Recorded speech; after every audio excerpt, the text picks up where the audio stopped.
विद्यार्थियों, कक्षा 8 विषय हिंदी दूसरे सत्र की हम छठी कविता पहुँचे थे विद्यार्थियों, जिसका नाम है तूफानों की ओर। इसके कवि का नाम है शिवमंगल सिंह और इनका उपनाम है सुमन। इसके पहले के वीडियो में विद्यार्थियों हम शिवमंगल सिंह के बारे में कुछ जानकारी, जैसे कि हम हर कवि के बारे में जानकारी प्राप्त करते हैं, हम कर चुके हैं।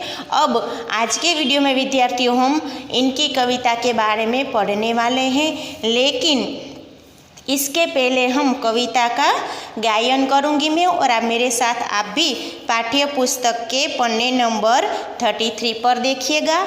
और मैं कविता का गायन करूंगी प्रथम, और फिर हम कविता को बाद में समझेंगे कि कवि हमें इसके द्वारा क्या कहना चाहते हैं। तो विद्यार्थियों, मेरे साथ साथ आप भी पाठ्य पुस्तक में देखिएगा।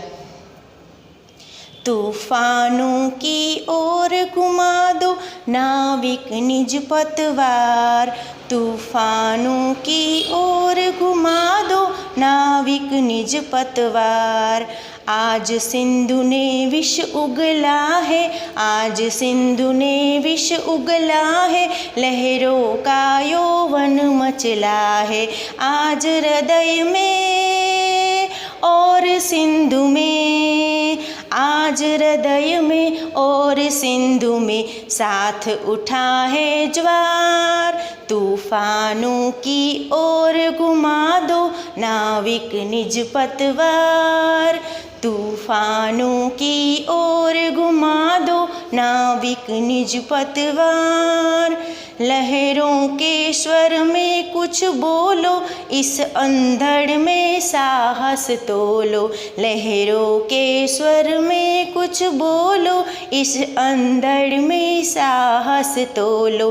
कभी कभी मिलता जीवन में तूफानों का प्यार, तूफानों की ओर घुमा दो नाविक निज पतवार, तूफानों की ओर घुमा दो नाविक निज पतवार। यह असीम निज सीमा जाने, सागर भी तो यह पहचाने। यह असीम निज सीमा जाने, सागर भी तो यह पहचाने। मिट्टी के पुतले मानव ने, मिट्टी के पुतले मानव ने कभी न मानी हार। तूफानों की ओर घुमा दो नाविक निज पतवार, तूफानों की ओर घुमा दो नाविक निज पतवार। सागर की अपनी क्षमता है, पर माझी भी कब थकता है। सागर की अपनी क्षमता है, पर माझी भी कब रुकता है। जब तक सांसों में स्पंदन है, जब तक सांसों में स्पंदन है, उसका हाथ नहीं रुकता है। इसके ही बल पर कर डाले, इसके ही पर बल पर कर डाले सातों सागर पार। तूफानों की ओर घुमा दो नाविक निज पतवार, तूफानों की ओर घुमा दो नाविक निज पतवार। तो विद्यार्थियों, यह थी हमारी कविता। यहाँ पर कवि कहना चाहते हैं कि तूफानों की ओर घुमा दो, यानी कि उस तरफ मोड़ दो। किसे कहते हैं? नाविक को यहाँ बोलते हैं विद्यार्थियों। नाविक माने कि नाव चलाने वाला, यानी कि समुद्र में नाव चलाने वाले नाविक को कहा गया है कि उसे तूफानों की ओर, उसकी तरफ, जब समंदर में किसी नाव को नाविक चलाता है और विद्यार्थियों उस समंदर में अचानक ही तूफान आ जाए तो कैसा होगा। तो यहाँ पर इस कठिनाई से लड़ने के लिए नाविक को कह रहे हैं यहाँ पर कवि के, हे नाविक, तूफानों का सामना करने के लिए अपनी पतवार तूफानों की दिशा में मोड़ दो, उस तरफ ले जाओ। यहाँ पर निज माने की अपनी, और पतवार यानी कि नाव चलाने की तिकोनी लकड़ी या चप्पू। लकड़ी का इतना चप्पू जैसा एक तिकोनी लकड़ी होती है जिससे ऐसे करके नाविक नाव को चलाता है। तो उसके द्वारा कवि उसे कहते हैं कि तूफानों की दिशा में नाव को ले जाओ, मोड़ दो। समुद्र में लहरों के द्वारा समुद्र है, उसने क्या कहा है, तो लहरों का यौवन मचला है। मतलब कि समुद्र की जो लहरें हैं वो ज़ोर ज़ोर से उठ रही हैं, उनका यौवन मचला यानी कि जोरों शोरों से लहरें समुद्र में उठ रही है, ऐसा तूफान आ रहा है। तो ऐसे में समुद्र ने मानो जहर उगल दिया है। यहाँ पर आज सिंधु ने, यहाँ सिंधु शब्द का मतलब होता है समुद्र, माने कि आज सिंधु ने विष उगला है। विष मानी जहर। कैसा विष उगला है कि अपनी लहरों के द्वारा समुद्र के पानी में तूफान सा आ गया है। इस प्रकार समुद्र ने विष उगल रहा है।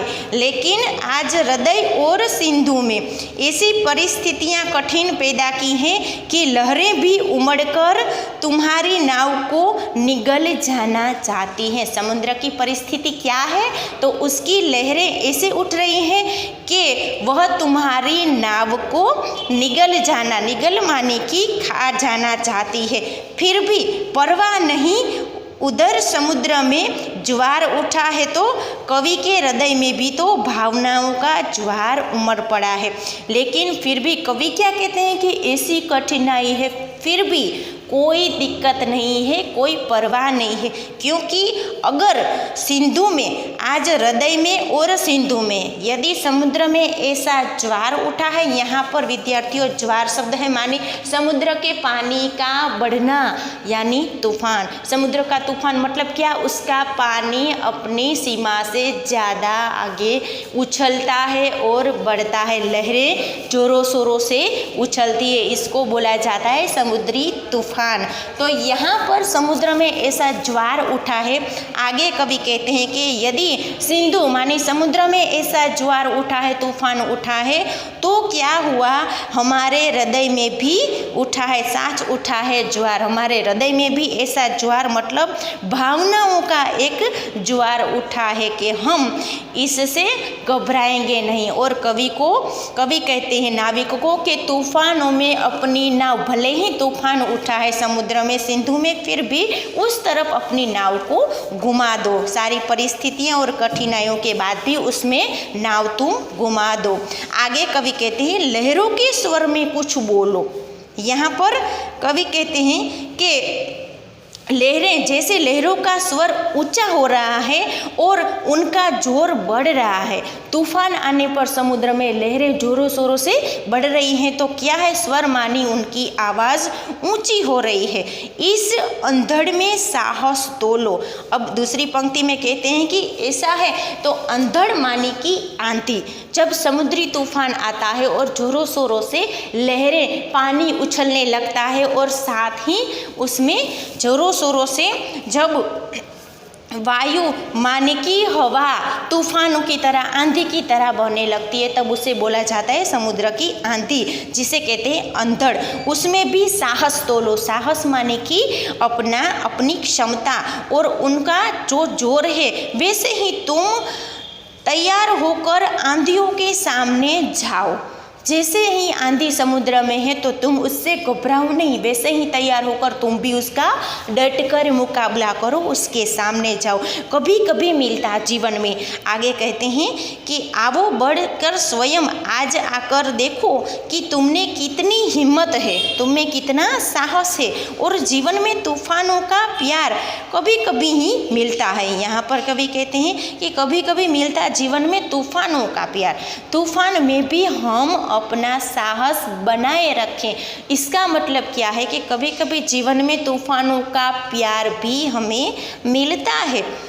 प्यार कभी कभी ऐसे ही मिलता है। इसीलिए भाग्यशाली लोग वही हैं जो जीवन में कठिनाइयों का सामना करते हैं। क्या हुआ अगर समुद्र में नाविक नाव चला रहा है और आंधी तूफान आ गए? यहाँ पर कवि कहते हैं कि हमें उसका साहस से और डटकर मुकाबला करना चाहिए। भले ही और ज़ोरों शोरों से उसकी लहरें उठ रही हैं, उसमें अंगड़ फैला है, तो हम भी साहस से उसको तोलना चाहिए, अपने साहस से उसको पार करना चाहिए। आगे कवि भी इसी तरह से प्रेरणा देते हुए नाविक को कहते हैं कि कभी कभी इन तूफानों का प्यार भी हमें प्राप्त होता है, इसीलिए हमें बिना डरे इसकी सारी कठिनाइयों का, समुद्र का सारी कठिनाइयों का सामना करते हुए तूफानों की ओर, माने कि जो तूफान है उसी दिशा में वहाँ पर नाव को घुमा दो। नाविक निज पतवार, अपनी पतवार लेकर वहाँ से निकलो, इस कठिनाई के